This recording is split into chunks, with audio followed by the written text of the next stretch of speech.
It was unknown to the world that in this place, on the peak of Kalali Mountain, which is approximately 900 feet above sea level, a new world will be born, the world of monasticism.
although this place was not inhabited before the 4th century, it became overflowing with people from all around the world discovering this unique place.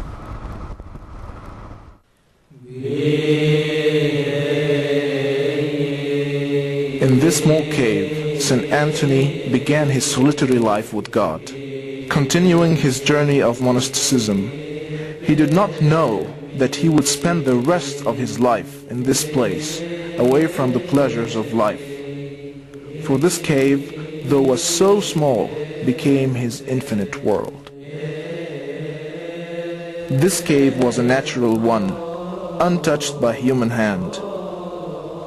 The cave is about 5 feet high, requiring the visitor to lower his head while entering, and about 2 feet wide. It extends for 30 feet, and it ends with a dome-shaped room, where the number of visitors cannot exceed 4 at the same time.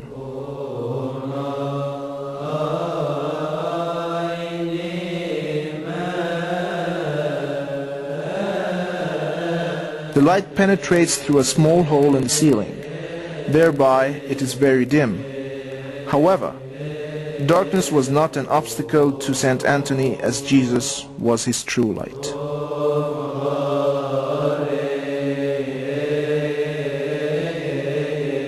As you climb up the mountain, you find it a rather difficult task, making anyone wonder of the secret behind St. Anthony's persistence, which can't be known to anyone except St. Anthony himself. St. Anthony was of a wealthy family in the village of Maimoun, nearby the Nile River. After his parents' death, he heard in one of the sermons the verse which says, "If you want to be perfect, go sell your possessions and give to the poor, and you will have treasure in heaven. Then come, follow me."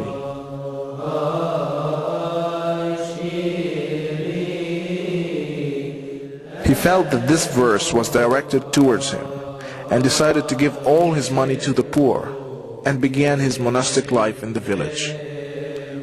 He had thought of going to Luxor to seek solitary life, but God changed the path of his life and led him to the eastern desert, where he found this cave and the water spring. Until today, scientists have not found any explanation of the presence of a water spring in a dry desert area where there's no underground water. Research studies about the eastern Egyptian desert proved that it is difficult to find underground water in this area, since its geological structure is rocky and dry by nature. It is not suitable for water existence. In 1982, some scientists scanned this area by satellite and found out that there is no sign for underground water that could be the source of this water spring. Another amazing fact is that it is a rock-based spring which produces about 100 cubic meters daily since the 4th century and until today. If you look at this spring, you find the water coming from a small tunnel inside the mountain. Also, it is the only source of water in this vast area of the eastern desert, starting from the Nile River at Kuraymat and extending for about 170 kilometers till Za'farana at the Red Sea.